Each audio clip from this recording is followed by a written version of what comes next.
Hari ini saya hendak bercerita tentang orang-orang yang sedang berjuang mencari keadilan karena orang yang mereka cintai tewas dibunuh. Ada yang dibunuh secara keji, dimutilasi. Ada juga yang ditenggelamkan di danau di kampusnya. Nah, mereka inilah sosok yang akan saya undang untuk menyampaikan perjuangan apa yang mereka sudah lakukan untuk mencari keadilan. Dan keadilan apa yang mereka harapkan. Sudah ada di hadapan kita Pak Turyono Wahadi. Selamat siang, Pak. Pak Turyono, kita dulu sudah pernah bertemu. Iya. Di acara ini saya undang Anda karena adik Anda, Angela, Iya. waktu itu hilang. Iya. Jadi ini 3 tahun yang lalu ya. Iya, betul. Hilang dan pada saat sedang dalam proses pencarian saya undang Pak Turyono ya. Iya, betul. Untuk menceritakan siapa Angela dan kemudian mengapa dia hilang. Waktu itu belum ada jawabannya sampai kemudian Angela ditemukan pada Desember lalu Iya. tewas. Iya. Dan tewas dalam kondisi yang bisa Anda ceritakan seperti apa itu? Iya. Pada waktu itu saya ditelepon pada tanggal 30 Desember 2022 oleh Polda Metro. Ditelepon mengatakan bahwa ada indikasi pembunuhan menimpa adik saya, Ibu Angela itu. Lalu saya langsung disuruh ke Jakarta untuk memastikan apakah benar itu adik saya atau bukan. Kemudian pada hari Sabtu tanggal 31 Desember saya tiba di Polda Metro, kemudian dibuatkan BAP dan diceritakan bahwa ada berkas-berkas yang ditemukan milik adik saya Ibu Angela itu. Yang akhirnya dinyatakan bahwa itu kelihatannya benar Ibu Angela, makanya saya dipanggil. Kemudian beberapa waktu kemudian saya dibawa ke Puslapor untuk dites DNA. Tapi pada waktu itu tes DNA saya mendapatkan hanya dalam persentase 37, jadi masih belum valid ya. Belum valid, belum bisa memastikan. Kemudian mohon izin pihak Polda kepada keluarga untuk membongkar makam putrinya Ana Laksita Lealoha di TPU Kampung Andang. Setelah membongkar itu, kemudian dinyatakan memang itu valid adalah adik saya, Ibu Angela. Baik, Anda sendiri waktu itu melihat nggak mayat dari Angela? Saya tidak diperkenankan oleh pihak Polda untuk menyaksikan mayat. Jadi dalam kondisi sudah terbungkus. Baik, jadi nggak pernah melihat ya? Tidak pernah. Jadi secara fisik nggak bisa memastikan bahwa itu adalah adik Anda Angela, sehingga harus ada tes DNA. Tes DNA. Tapi waktu DNA dites dengan DNA Anda itu hanya 37%. Iya, betul. Jadi belum bisa dijadikan pegangan ya bahwa itu adik Anda Angela. Iya. Tapi kemudian polisi membongkar kuburan dari anak Angela. Iya, betul. Ini anak Angela ini kalau dicerita 3 tahun yang lalu ini yang jatuh dari apartemen. Iya, betul. 3 tahun yang lalu keponakan saya itu jatuh dari apartemen. Pada waktu ibunya baru pulang kerja mencari malam hari, itu anaknya kok nggak ada, kemana dicari. Kemudian telepon ke security apartemen, minta bantuan untuk ikut membantu mencari. Ternyata ditemukan di sebuah taman di bawah apartemen dalam keadaan tergeletak tidak bernyawa. Jadi diduga kuat jatuh. Jatuh. Dari lantai berapa? Dari lantai 33. Itu tahun berapa? Itu tahun 2018. Jadi kurang lebih 5 tahun setelah dikuburkan, kemudian kuburannya dibongkar untuk mendapatkan DNA. Iya, betul. Untuk menyamakan ya. Menyamakan DNA. Dan hasilnya 100%. 100% itu adalah Ibu Angela. Oke, sehingga Anda dan keluarga meyakini juga bahwa itu adalah mayat Angela. Iya, betul. Tapi satupun keluarga tidak diperkenankan melihat kondisi mayatnya. Tidak diperkenankan satupun. Baik, sebelum kita lanjutkan ada baiknya kita simak dulu liputan berikut ini.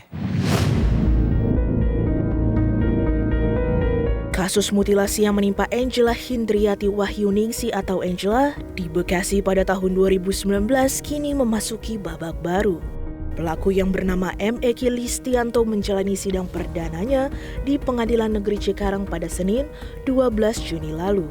Pelaku pun telah menjalani rekonstruksi aksi kejinya itu pada 1 Maret 2023 di Polda Metro Jaya. Angela dan Eki sebelumnya adalah sepasang kekasih, namun mereka berpisah karena Eki sudah meminang wanita lain. Kasus ini sempat menghebohkan dunia maya di tahun 2022 karena butuh 3 tahun lamanya hingga akhirnya jasad Angela ditemukan. Bahkan di tahun 2019, Turiono, kakak Angela sempat menjadi narasumber Kick Andy dengan harapan kasus adiknya ini dapat perhatian dari aparat setempat. Apa betul adik Anda hilang? Betul. Siapa nama lengkap adik Anda ini? Angela Hindriati Wahyuningsi. Hilang sejak kapan itu? Tanggal 3 Juli itu Tahun? 2019. Eki menemui Angela di apartemennya yang berada di kawasan Kuningan, Jakarta Selatan pada 24 Juni 2019. Eki dan Angela saling berbincang. Di tengah perbincangan, Angela melontarkan kalimat ancaman yang mengusik Eki. Eki yang sudah beristri menjadi takut dan memutuskan untuk menghabisi nyawa Angela. Selesai melancarkan aksinya tersebut, Eki masih sempat beristirahat di samping jasad Angela hingga pagi harinya. 1 bulan lamanya, Eki membiarkan jasad Angela membusuk di apartemennya. Kondisi jasad yang semakin membusuk membuat Eki memutilasi jasad Angela agar dapat dimuat dalam 2 kotak kontainer yang ada di gudang. Untuk mengamankan aksi kejinya tersebut, setidaknya sudah 2 kali Eki memindahkan jasad Angela dari apartemen ke kontrakan daerah Mustika Jaya dan yang terakhir ke kontrakan daerah Tambun Selatan. Polisi yang tengah menyelidiki laporan hilangnya pria berinisial MEL atau Eki yang dilaporkan hilang oleh keluarganya sejak 23 Desember justru membukakan titik terang kasus ini. Eki akhirnya ditangkap dan jasad Angela ditemukan pada tanggal 29 Desember 2022 di daerah Tambun Selatan, Bekasi.